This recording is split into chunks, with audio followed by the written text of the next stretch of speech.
En 2019, j'ai traversé les Pyrénées, puis la Nouvelle-Zélande. En 2021, j'ai fait une traversée hivernale des Vosges, mais aussi le GR-R2 sur l'île de la Réunion. Finalement, sur le mois d'août de cette même année, j'ai traversé les Alpes.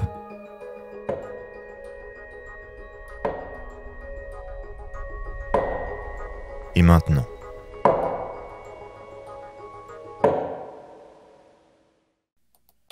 Maintenant, j'ai un travail, des comptes à rendre et surtout des congés limités. Alors les grandes aventures, c'est un peu terminé. Mais, dans mes pensées, rien n'a vraiment changé. Je me surprends encore à rêver de forêts bercées par le chant des oiseaux, de bivouacs toujours plus incroyables accrochés à flanc de montagne. Mes pas résonnent dans ma tête comme le rythme entraînant d'une musique d'un été oublié. Ça tombe bien, car pendant les beaux jours, j'ai eu envie d'aller taper du pied sur les sentiers de France. Dans les Alpes, il restait encore un parc national qui m'était trop peu connu, le fameux massif des Écrins et son GR54. Sentier de 185 km et 12 000 mètres de dénivelé positif, serpentant autour de sommets majestueux. Ce chemin m'emmènera aux confins du parc, de par des cols qui se franchiront à la seule sueur de mon front et la force de mes jambes.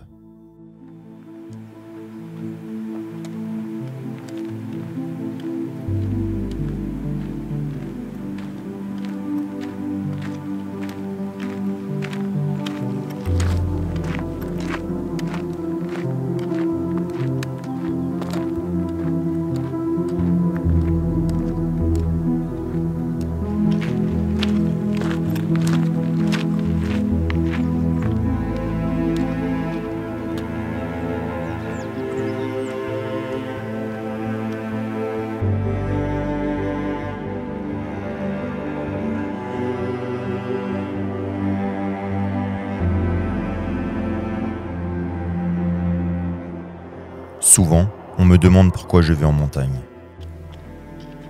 Qu'est-ce que je cherche auprès de ces géants ? Qu'est-ce que j'imagine dans le calme de ces forêts ? Je ne suis pas toujours capable de répondre à ces questions. Mais, cette fois-ci je sais. La difficulté. Je suis venu dans le massif des Écrins pour m'exposer sans témérité face à ces pics acérés. Pour m'abandonner sans crainte, au regard pur des glaces éternelles.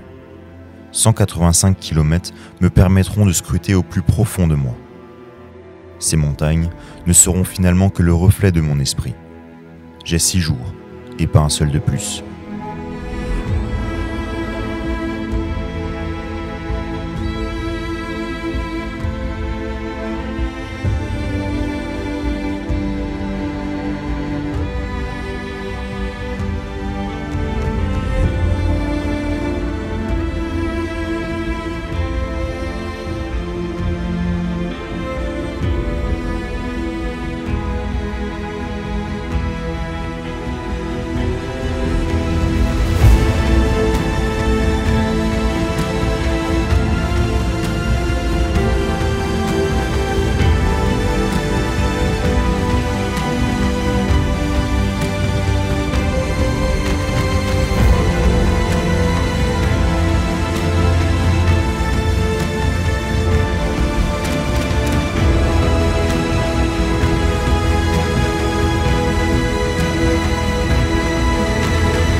Août 2022. Je m'enfonce toujours plus profondément dans ce massif, longtemps resté méconnu des hommes, en raison de sa taille, sa complexité. Ces vallées et ces sommets inaccessibles sont demeurés cachés de tous pendant des siècles. Mais un jour, avec l'arrivée des pionniers de l'alpinisme, les regards se sont tournés vers ces neiges éternelles. Le mont Pelvoux, la Meije, la barre des Écrins.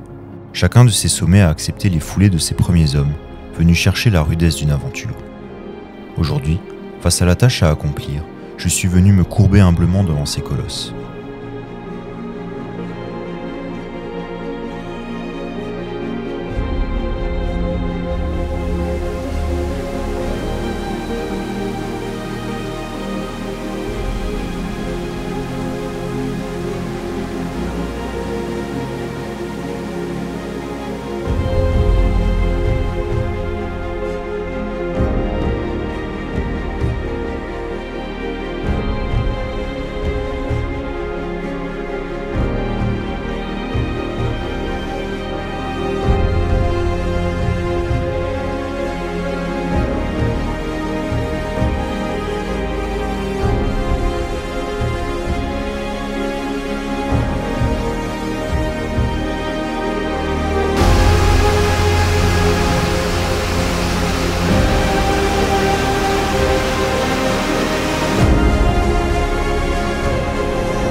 Qu'ai-je donc à apprendre dans ces moments compliqués? Pourquoi vouloir m'exposer corps et âme face à des difficultés? Je n'ai pas toujours le choix. Parfois la vie m'emmènera sur des terrains impraticables, mais d'autres fois, j'aurais volontairement choisi ces chemins. Néanmoins, je pense que j'aurai toujours des leçons à tirer de ces moments difficiles. Sois-en témoin, la vie n'est pas un long fleuve tranquille. Au contraire, elle s'apparente plutôt à un torrent houleux de montagne, chutant, se fracassant, mais parfois se calmant au creux d'un méandre. Alors même au plus profond des abysses, je m'efforce de ne pas oublier que si l'on remonte, la lumière saura toujours nous accueillir.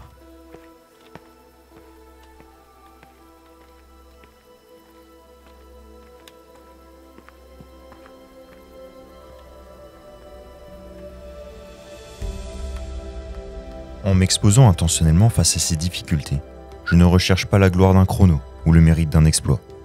Plonger au fond du gouffre me rendra plus sensible, plus vulnérable. Je serai donc susceptible de me questionner, de réfléchir. J'irai poser le doigt sur mes peurs et mes craintes, m'octroierai de ressentir la peine, afin d'apprécier mes plus infimes changements d'émotion et peut-être mieux percevoir mon bonheur. 2500 de D+, 23 km et j'arrive au 3e col.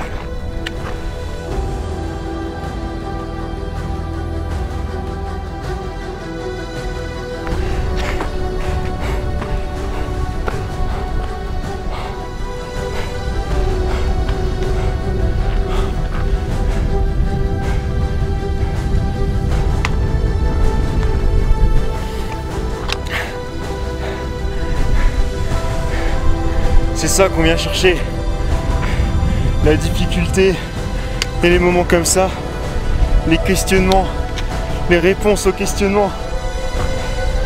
Et voilà, et voilà.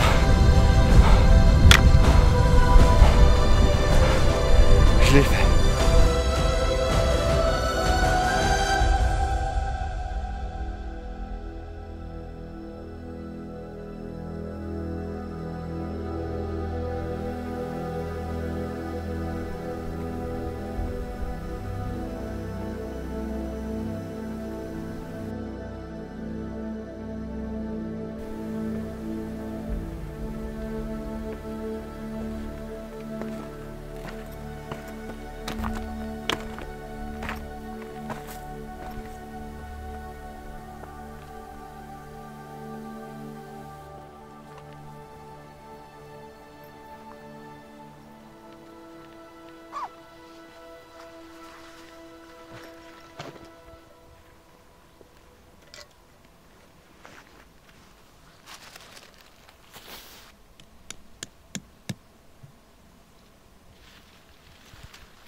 Ok, je viens de passer le pas de Colombe. C'est une variante du GR54. Hier soir j'ai eu un bivouac de rêve.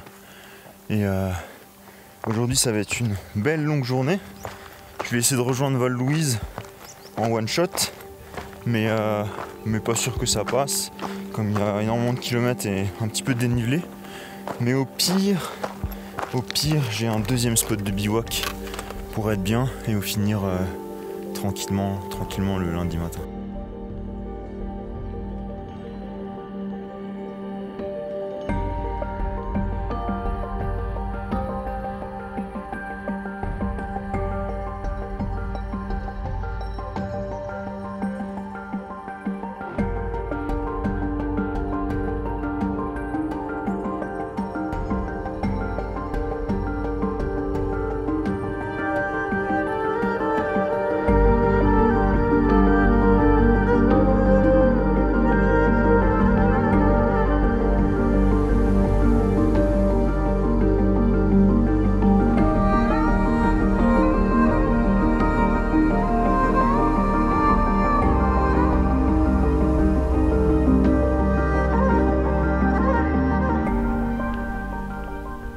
Chacune des difficultés affrontées nous fera grandir, nous préparera aux épreuves de demain.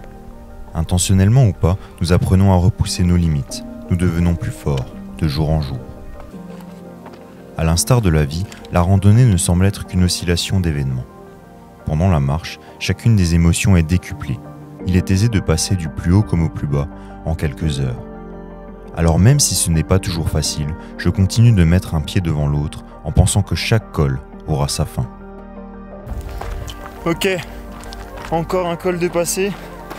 Je suis à 30 km maintenant, plus de 2000 de D+. Et je vais essayer d'aller, bon on voit rien, mais je vais essayer d'aller au prochain col. Mais d'abord, on a une belle descente, 800 de D-, ça va le faire, ça va le faire.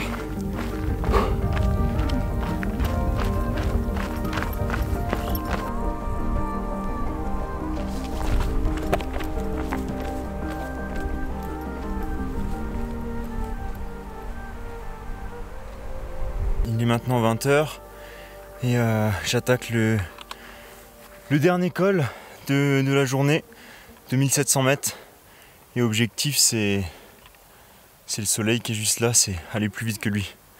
Même si je pense que il est plus entraîné que moi et il va largement me dépasser. Mais bon, on verra.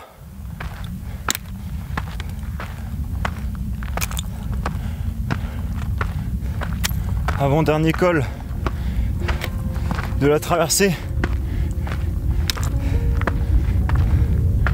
Il est 21h30.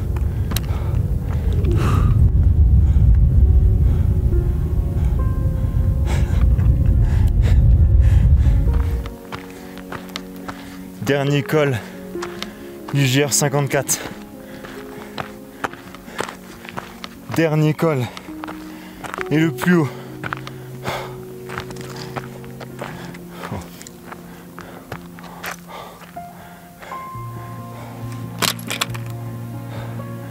La vue est folle.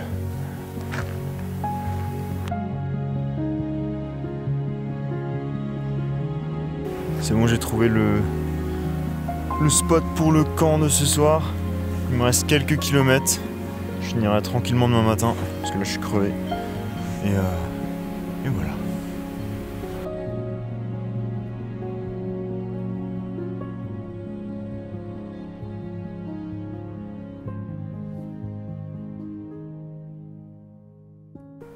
Nous nous devons de regarder au-delà de l'horizon. Il faut s'efforcer de penser que demain pourra toujours être un jour meilleur. Je continuerai de faire face à ces difficultés, de repousser sans cesse mes limites, afin de voyager au plus profond de mon être et qui sait, peut-être un jour découvrir de nouvelles frontières.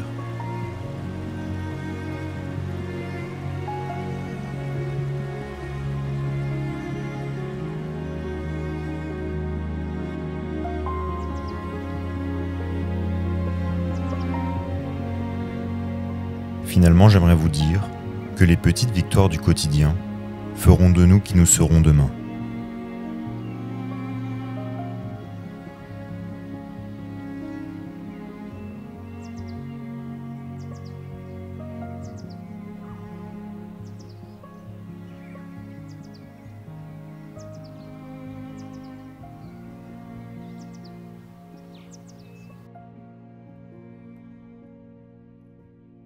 Hey, au début du film, je t'ai dit que l'aventure s'était terminée. C'est loin d'être le cas. Alors abonne-toi.